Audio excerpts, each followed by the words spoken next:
예, 우리 좌우에 계신 분들 보시면서 인사하겠습니다. 사랑합니다. 축복합니다. 사랑합니다. 축복합니다. 지난주에 우리가 계시록 5장 말씀을 통해서 천상에서의 예배, 그 하늘에서 하나님의 보좌 앞에서 어떤 예배가 이루어지는지, 그리고 그 예배의 소리, 죽임을 당하신 어린 양께 능력과 부와 지혜와 힘과 존귀와 능력이 있다라고 하는 그러한 찬양의 소리, 그리고 보좌에 계신 이에게 찬송과 존귀와 영광을 올린다고 하는 찬양의 소리가 울려 퍼지고 있음을 우리가 살짝 엿볼 수 있었습니다. 사실 우리가 부르는 많은 찬양곡 중에 그 가사가 시편에서 가사를 따온 찬양곡도 많이 있지만 계시록에서 가사를 따온 찬양곡이 굉장히 많이 있습니다. 계시록 우리가 지금 보고 있는 봤던 4장 5장 내용도 그렇고 앞에 내용도 있지만 뒤에 가면 계시록 20장 21장 22장 내용은 많은 찬양곡의 가사가 되고 있습니다. 마치 뭐와 같냐면 시편에 있는 그 시가 많은 찬양곡의 가사가 된 것처럼 계시록도 그렇습니다. 그래서 어떤 의미로 계시록은 찬양의 책이다 라고까지 말할 수도 있습니다. 뒤에서 다시 한번 그걸 확인해 드리겠지만 그렇게 말할 수 있을 겁니다. 이제 오늘은 그 찬양을 이제 접고 6장부터 재앙, 심판에 대한 이야기가 시작되고 있습니다. 7인, 그리고 7나팔, 그리고 7대접으로 이어지는 심판에 대한 이야기. 이 세 번에 걸쳐서 얘기되는 심판에 대한 이야기, 특별히 이 부분이 한국교회가 성경을 잘못 이해하는 대표적인 부분입니다. 그러니까 잘못된 이해가 아주 오래전부터 지금까지도 만연해 오고 있습니다. 제가 한번 지나가면서 말씀을 드렸는데 세대주의적 전천연설이라고 하는 이 해석 방법이 한국교회 안에 많이 이야기되어졌고, 근데 그게 잘못된 해석임에도 불구하고 여전히 얘기되고 있는 것을 볼 수 있습니다. 내용은 이렇습니다. 어떤 내용이냐면 그 계시록 4장에 가보면 사도 요한이 하늘로 올라가죠. 그래서 환상을 봅니다. 근데 이 말씀과 데살로니가 전서에 있는 말씀을 두 개를 이렇게 연결시켜 가지고 어떻게 이해하냐면 하나님의 성도들은 휴거를 받아서 하늘로 올라가고 그 하늘에 예수님이 재림을 하셔서 공중에서, 공중재림이라고 하죠. 그 하늘에서 혼인잔치가 열린다는 거죠. 하늘에서 혼인잔치가 열리는 동안 이 땅에서는 인의 심판, 나팔의 심판, 대접의 심판, 그래서 이 땅에서는 심판이 있다는 겁니다. 그래서 혼인잔치가 끝나면, 하늘에 있는 혼인잔치가 끝나면 이 땅에 내려오게 되고, 내려와서 이제 재앙을 통해서, 심판을 통해서 다 이 땅이 깨끗해졌고, 이 땅에서는 이제 천년 왕국이 세워져서 천년 동안 왕노릇하면서 다스리게 될 것이다. 이렇게 종말에 대한 이미지를 우리는 많이 들어왔고 배워왔습니다. 그림도 있지 않습니까? 공중재림하는 그 구름 위에서 이렇게 그려지는 그림도 있고 그렇습니다. 근데 이게 세대주의적 전천연설의 대표적인 것인데, 이게요, 신학교에 가면 잘못된 종말론이라고 목사님들이 다 배웁니다. 다 배우는데 학교에서는 분명히 배우고 그렇게 공부를 했는데 나와가지고는 그렇게 가르치지 않고 예전처럼 그냥 똑같이 설교하고 얘기하는 경우들이 굉장히 많습니다. 근데 여러분, 우리가 알고 있었던, 방금 제가 말씀드렸던 이 그림은 성경적이지 않습니다. 이건 잘못된 종말에 대한 이미지입니다. 여기에 우리가 왜 동의할 수 없냐면, 그걸 왜 잘못됐다고 이야기하냐면, 오늘도 보게 될 텐데 6장부터 16장까지 심판과 재앙에 대한 이야기가 나오는데, 아까 그 세대주의적 전천연설로 이야기하면 성도들은 다 공중으로 휴거받아서 올라가요. 그럼 이 땅에는 안 믿는 사람들만 남아있게 된다는 얘기입니다. 근데 6장부터 16장의 얘기를 보면 그렇지 않습니다. 믿는 사람들, 성도들이 그 안에 함께 있는 것을 볼 수 있습니다. 물론 이거에 대해서 그 세대주의에서는 또 설명을 합니다. 1차 휴거받은 사람이 있고 아직 믿음이 부족해서 휴거받지 못한 사람들이 있다가 고난을 통해서 믿음이 좋아져서 2차로 나중에 다시 들려진다. 이렇게 설명을 하지만 그건 너무 자의적인 해석입니다. 그런 얘기들이 성경에 기록되어 있지 않습니다. 어쨌거나 중요한 건 우리가 지금 성경을 봄에 있어서 세대주의적 전천연설에 대한 입장에서 계시록 앞으로 보게 되는 6장부터를 특별히 보면 그 얘기는 지금 우리와 상관이 없는 얘기입니다. 그 말씀은 언제 말씀이냐면 예수님이 공중재림 할 때 그때야 비로소 이루어지는 말씀, 말 그대로 그냥 아주 미래의 것을 염두에 두고 하는 말씀이죠. 예언서를 우리가 그렇게 이해하면 안 되는 게 이 계시록은 앞에서 제가 두세 번 여러 번 반복해서 말씀드렸는데 이건 예언서이면서 편지라고 했습니다. 서신. 어디에게 누구에게 보내는 서신이냐면 소아시아 7교회에 보내는 편지. 그 얘기는 뭐냐면 편지는요 원독자가 있습니다. 가장 1차적으로 받아보는 사람이 있어요. 그 받아보는 사람에게 그 편지는 의미가 있고 유익하고 또 뭔가 도전이 되고 깨달음이 되고 위로가 되는 겁니다. 그러니까 그가 처해 있는 상황에 맞는 이야기를 써서 보내주는 겁니다. 그러니까 지금 이 말씀은 소아시아 7교회에게 필요한 말씀, 그들에게 의미가 있는 것, 그들이 무엇인지 깨달아 알 수 있는 내용들로 적혀져 있다는 겁니다. 근데 그 초대교회가 아닌 지금 우리도 아닌 언제 올지 모르는 주님의 재림에 대한 것들을 염두에 두고 사도 요한이 썼다? 그렇게 성경은 이해될 수 없는 겁니다. 그러니까 초대교회 성도들이 처해 있는 고난과 그들의 상황과 그들의 현실에 적합한 그 현실을 반영한 말씀, 그게 요한계시록이라는 겁니다. 이건 요한계시록만 그런 것이 아니라 사실은 모든 성경이 그렇습니다. 성경의 모든 부분은 로마서는 로마에 있는 교회들에게 보낸 편지. 그러니까 로마에 있는 교회 성도들이 먼저 그걸 보고 그들에게 도전이 되고 깨달음이 되고 유익이 되고 은혜가 되는 말씀. 갈라디아서는 갈라디아에 있는 교회 성도들. 에베소서는 에베소에 있는 교회 성도들입니다.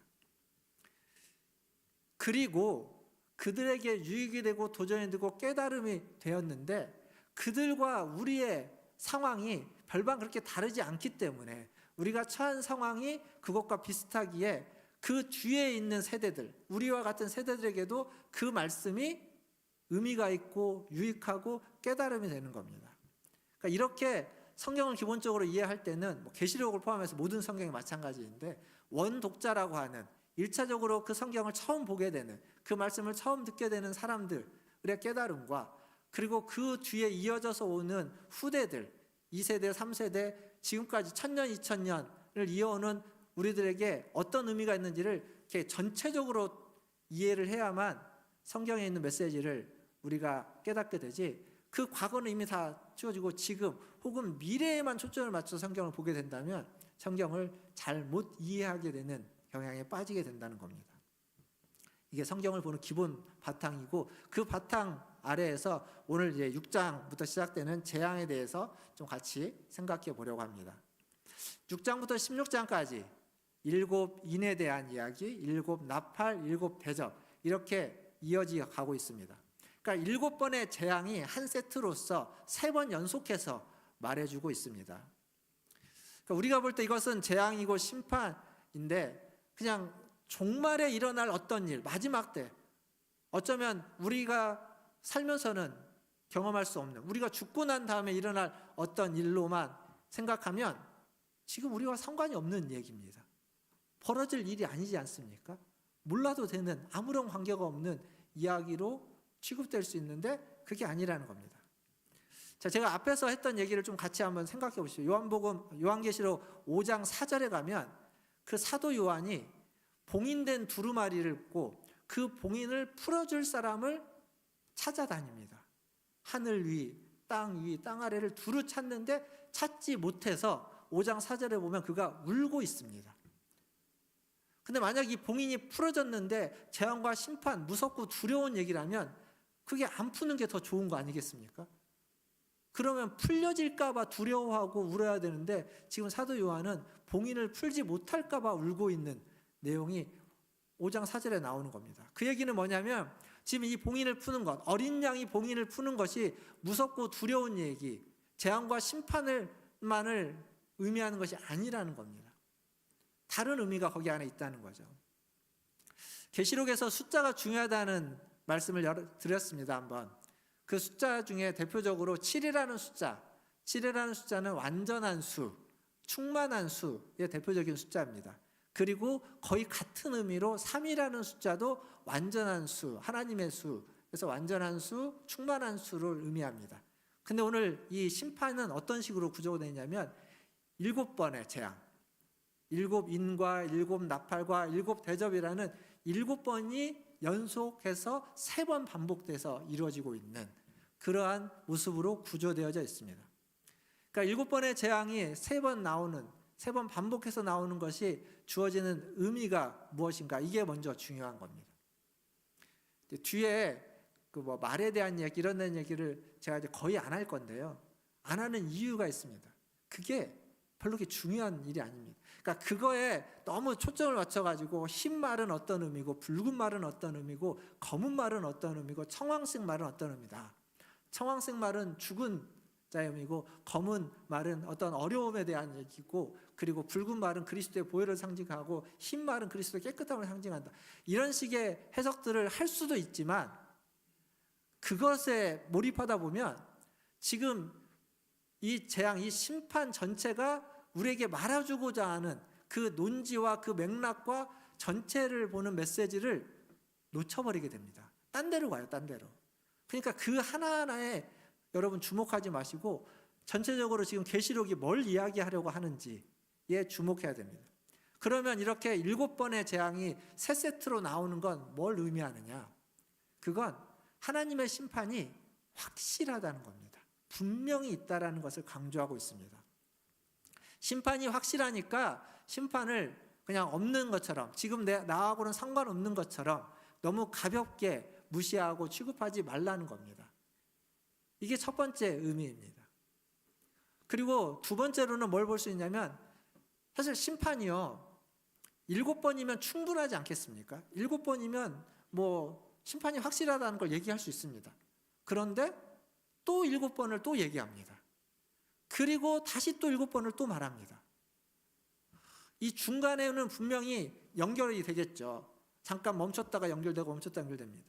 이렇게 반복해서 하는 데에는 심판이 확실한데, 그 심판이 반복되는 걸 통해서 하나님이 돌이킬 수 있는 기회를 주고 있다는 겁니다. 자, 오늘 읽었던 말씀에 보면 첫 번째에서 네 번째 인을 떼는 얘기가 나옵니다. 심판에 대한 이야기가 나와요. 근데 5번째 인을 가면 심판에 대한 이야기가 안 나옵니다. 오늘 우리가 읽었던 본문의 9절, 10절, 11절에 보면 5번째 인을 떼는데 거기에는 성도들의 기도에 대한 이야기가 나옵니다. 순교자들의 기도. 그리고 다시 6번째 심판에 대한 이야기가 나오고, 그리고 7번째에 대한 심판이 바로 안 나옵니다. 바로 안 나오고 7장에 가보면 6번째 인을 뗀 것과 7번째 인을 떼는 그 사이에 다른 이야기가 하나 삽입되어져 있습니다. 다른 스토리가 하나 나와요.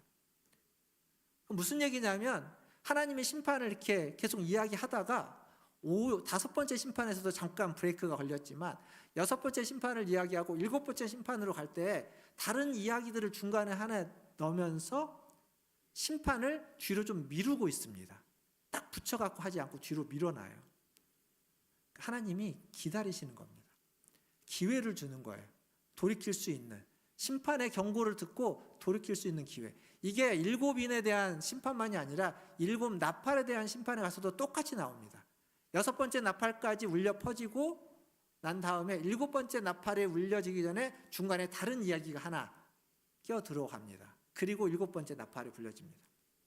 기회를 주는 거예요. 심판을 뒤로 좀 밀어놓고 시간을 주고 돌이키라라고 하는 거죠.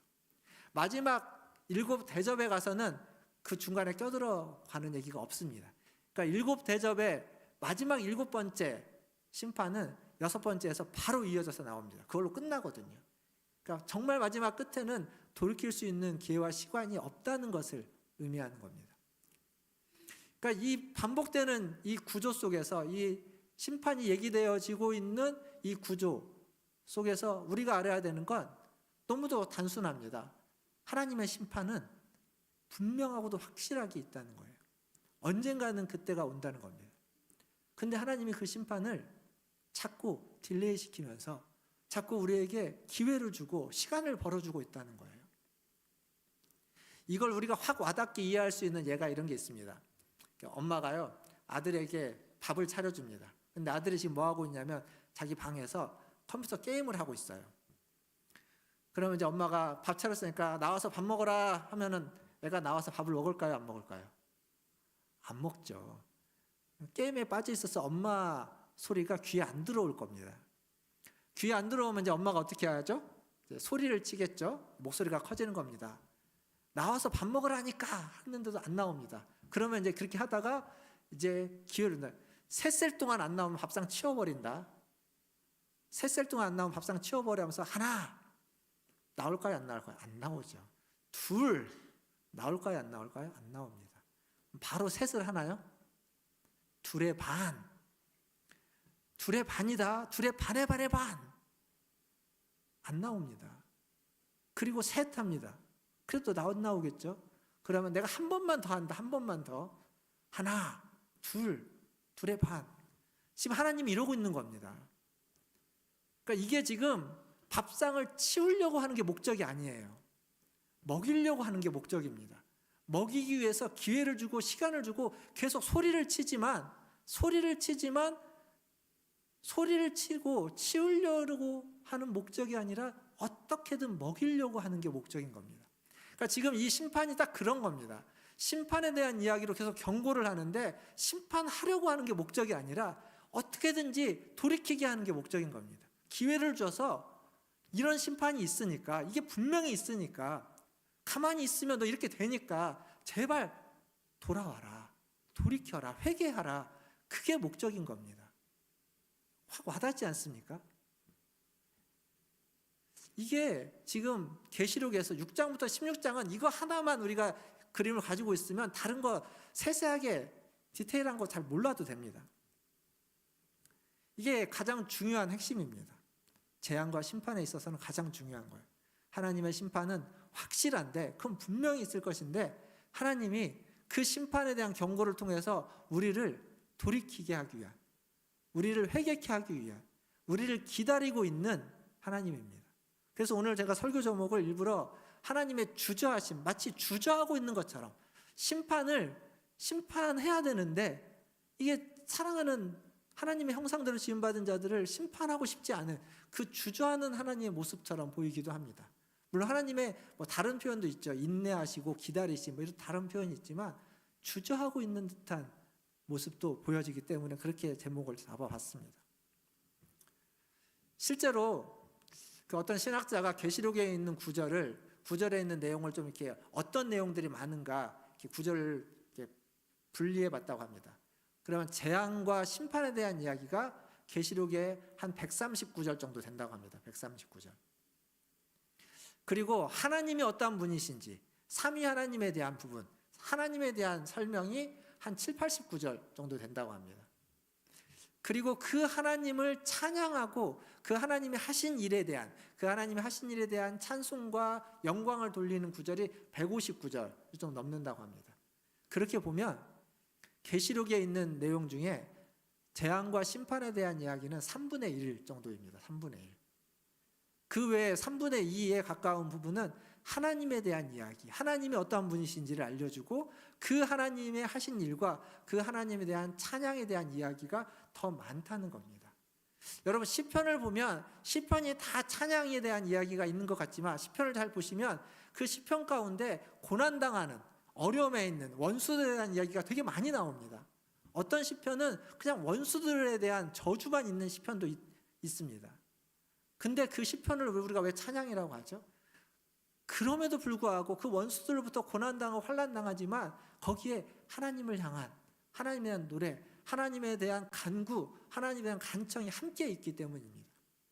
그러니까 계시록이 제가 앞에 말씀드렸던 것처럼 시편과 비슷하다고 한 게 분량으로도 그럽니다. 재난, 환난, 고통, 심판이 있지만 그것보다 더 많은 분량으로 하나님에 대해서, 하나님에 대한 찬양의 소리가 함께 계시록에는 담겨져 있다는 거죠. 사랑하는 성도 여러분, 지금도 하나님은 계시록을 통해서 우리에게 말씀하신다고 생각합니다. 초대교회에 말씀하신 이 말씀이 우리에게도 말씀하는 겁니다. 똑같은 내용으로 하나님의 심판이 있다. 그러니 돌이켜라. 기회를 주고 있으니 지금이라도 돌이켜라. 얼른 주님 앞에 나와서 다시 믿음을 회복하고 처음 사랑을 회복하고 하나님 앞에 거짓 교훈을 물리치고 다시 신앙을 회복해야 된다. 이것이 오늘 우리에게 주신 하나님의 말씀입니다. 사랑하는 성도 여러분, 이 말씀을 들은, 이 요청을 들은 저와 여러분 우리 모두가 이 요청에 응해서 하나님 앞에 돌이키고 하나님 앞에 다시 나아가고 신앙을 회복하는 저와 여러분 다 되시기를 주님의 이름으로 축원드립니다. 이제 구체적으로 몇 가지 좀 살펴보겠습니다. 6장에 대한 부분 7인인데 첫 번째 인을 떼면 흰 말이 등장하죠. 흰 말이 등장하는데 그 흰 말은 활을 가졌고 그 활로 나아가서 이겼고 그리고 이기기 위해서 또 공격하는 모습으로 등장합니다. 두 번째 인을 떼면 붉은 말이 등장합니다. 붉은 말은 손에 큰 칼을, 붉은 말을 산 자죠. 큰 칼을 가졌고 그 칼로 죽임을 합니다. 그러니까 전쟁을 일으키는 전쟁의 어떤 심판에 대한 이야기를 말해줍니다. 세 번째 인이 뗐을 때는 검은 말이 등장합니다. 검은 말은 오늘 말씀을 보니까 손에 저울을 가지고 검은 말 탄 자가 손에 저울을 가지고 있는데 그것으로 이제 저울질을 하는데 이 내용 자체가 지금 기근이 심하게 들어가지고 돈이 가치가 없어지는 거예요. 그 얘기를 하고 있는 겁니다. 심한 기근. 그리고 넷째 인을 떼니까 청황색 말이라고 하는데 이 청황색 말은 이름이 사망이라고 해요. 사망. 이 청황색 말은 뭐가 나오냐면 칼도 나옵니다. 전쟁도 나오고요. 기근도 있고요. 그리고 사망. 여기 이제 사망이라고 번역되어 있는 뒷부분에 있는 건 역병이라고 다른 버전에 보면 있습니다. 전염병이에요. 전염병. 전염병도 일어나고 그리고 짐승들의 공격도 받게 됩니다. 자, 이 네 가지 여기서 하나하나 제가 아까 말씀드렸던 것처럼 하나하나에 대한 의미는 설명하지 않을 겁니다. 근데 이 첫 번째 인에서 네 번째 인까지를 하나의 이렇게 패키지로 놓고 보면 이렇게 보이는 게 하나 있습니다. 그게 뭐냐면 첫 번째 인을 뗐을 때보다 두 번째 인이 조금 더 심한 환난입니다. 두 번째 인보다 세 번째 인이 훨씬 더 무거운 환난입니다. 세 번째 인보다 네 번째 인에 가면 이 세 개를 다 합친 심판이 임하는 겁니다. 처음에는 그냥 공격하는 자였어요. 활 들고. 근데 두 번째는 전쟁이 일어납니다. 전쟁은 저쪽에 전쟁이 일어나는 데만 있지 우리하고는 상관없는 일일 수 있습니다. 그런데 기근은 모두에게 관계가 있는 겁니다. 그리고 네 번째 인을 떼니까 공격도 환난이 전쟁도 기근도 그리고 앞에서 했던 역병도 그리고 짐승들의 공격까지도 받는 그러한 환난이 그러한 심판이 임하는 것으로 얘기되어지고 있습니다. 즉 하나님의 이 심판이 처음보다 나중에 갈수록 더 심해지고 갈수록 더 확장되어지고 갈수록 더 빠져나갈 구멍이 없게끔 모두에게 임하고 있다는 거죠. 전쟁을 피했어도 기근을 피할 수 없고 전쟁과 기근을 피했다 할지라도 그 사망과 그 역병과 전염병과 들짐승의 공격은 피할 수 없다는 겁니다. 그러니까 반드시 심판이 있다라는 것을 강조해주고 있습니다. 왜 이런 재앙과 심판을 하나님이 하시는 걸까요? 갑자기. 여러분 지금 새벽기도 본문이 욥기인데요. 욥기의 욥은 하나님을 잘 믿는 자로 소개되고 있습니다. 1장에서. 그런데 갑자기 그 욥이 삶이 무너지기 시작합니다. 좀 삐딱하게 보면 하나님 때문입니다. 괜히 하나님이 사단의 앞에서 욥에 대해서 칭찬을 하는 바람에 그리고 사단의 말을 안 들어주면 되는데 사단의 말을 들어주는 바람에 욥이 고생하고 고난받고 있는 겁니다. 근데 여기서 지금 계시록도 그럴까요? 그렇지 않습니다. 계시록은 이유가 있습니다. 계시록 우리가 읽었던 본문의 9절과 10절, 6장 9절과 10절을 한번 같이 보겠습니다. 이게 다섯 번째 인을 떼었을 때 이야기인데요. 계시록 6장 9절 10절을 같이 한번 읽어보겠습니다. 9절입니다. 다섯 번째 인을 떼실 때에 내가 보니 하나님의 말씀과 그들이 가진 증거로 말미암아 죽임을 당한 영혼들이 제단 아래에 있어 큰 소리로 불러 이르되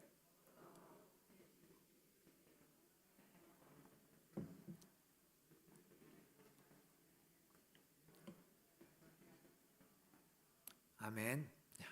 자, 여기 보십시오.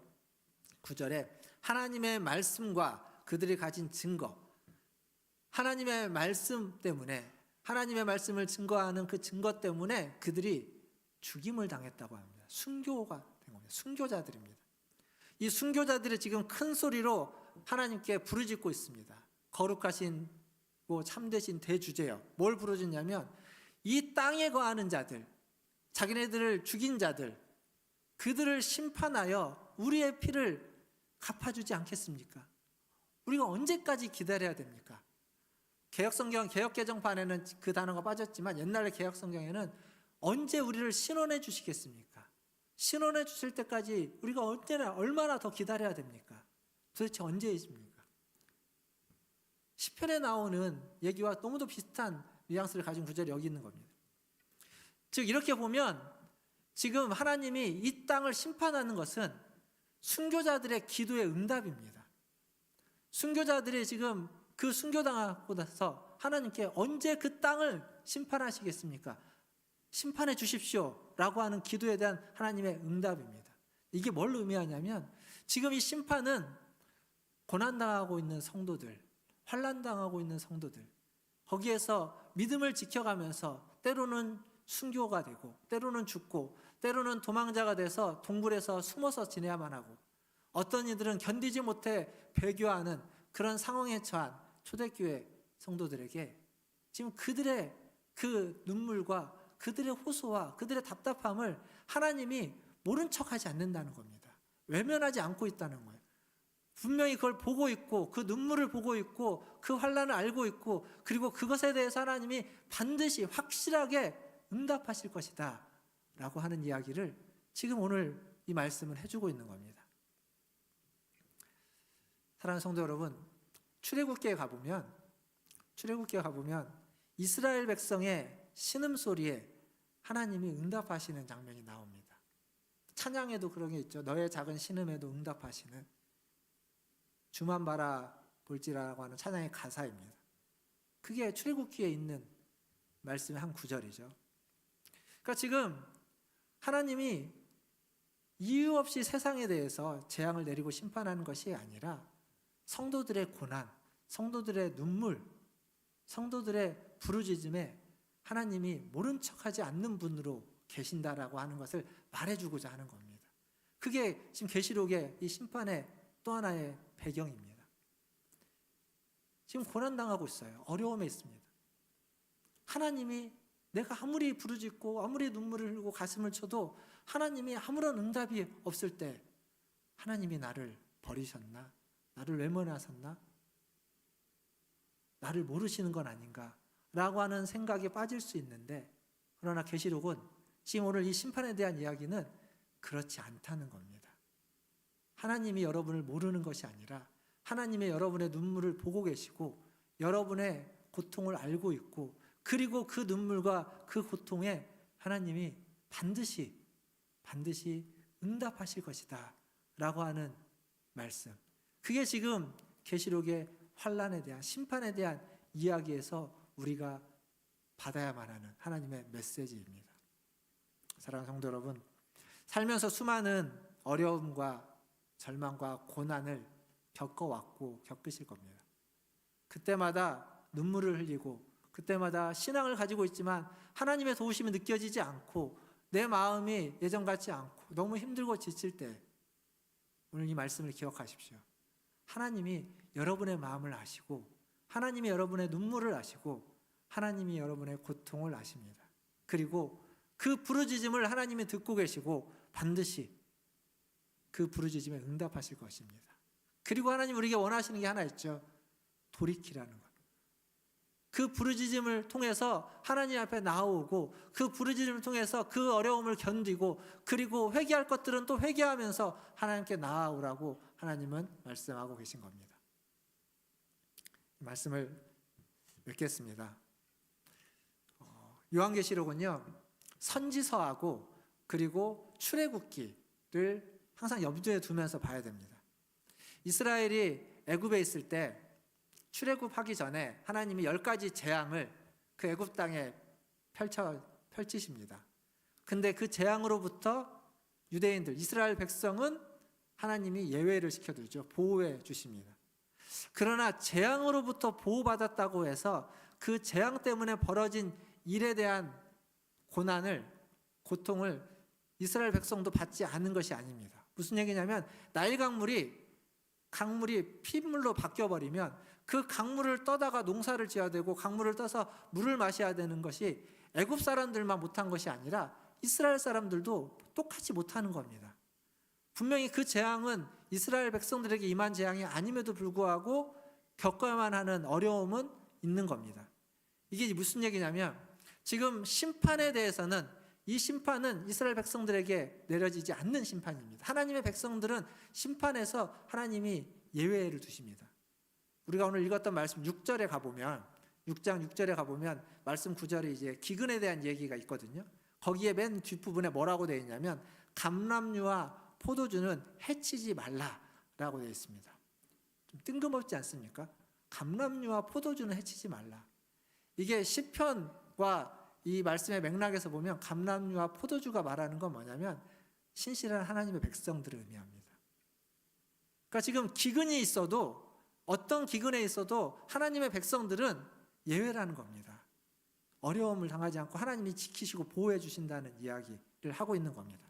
그러니까 지금 심판이 있지만 그 심판 가운데에서 하나님의 백성들을 하나님이 지키시고 보호해 주신다는 겁니다.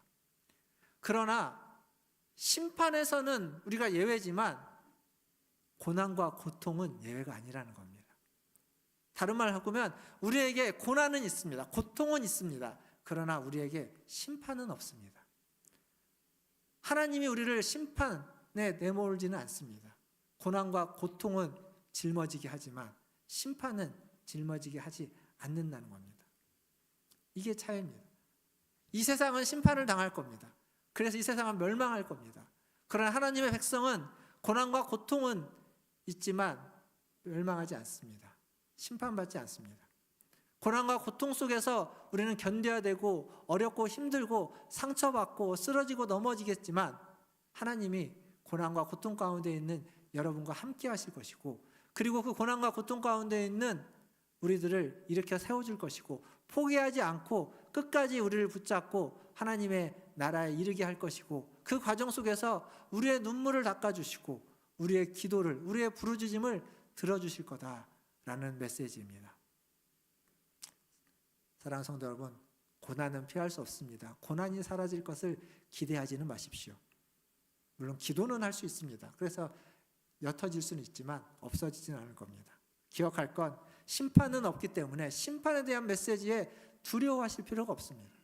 심판에 대한 메시지를 무서워할 필요가 없습니다.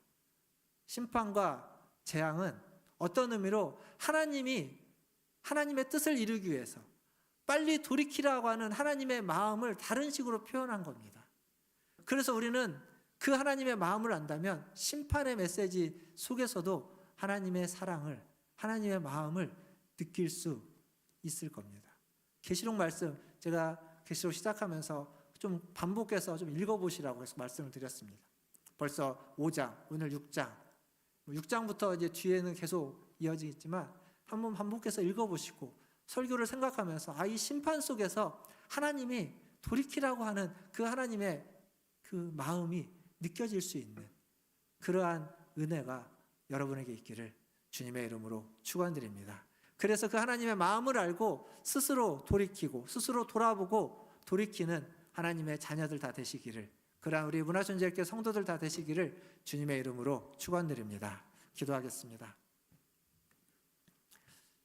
오늘 말씀을 기억하면서 기도하시면 좋겠습니다. 감람류와 포도주는 해치지 말라라고 하는 말씀을 통하여서 심판 가운데서 하나님은 우리를 그냥 심판에 내몰지 않고 우리를 지키시고 보호해 주십니다. 물론 더 우리가 봐야 되는 건 그 심판을 주저하고 계시는, 계속 딜레이하면서 돌이키기를, 회개하기를, 다시 하나님 앞에 나오기를 바라는 그 하나님의 마음을 우리는 깨달아야 됩니다. 그 마음을 느낄 수 있기를 바랍니다. 하나님 앞에 기도하면서 그 심판을 두려워하지 마시고 하나님의 마음을 알기를 원합니다.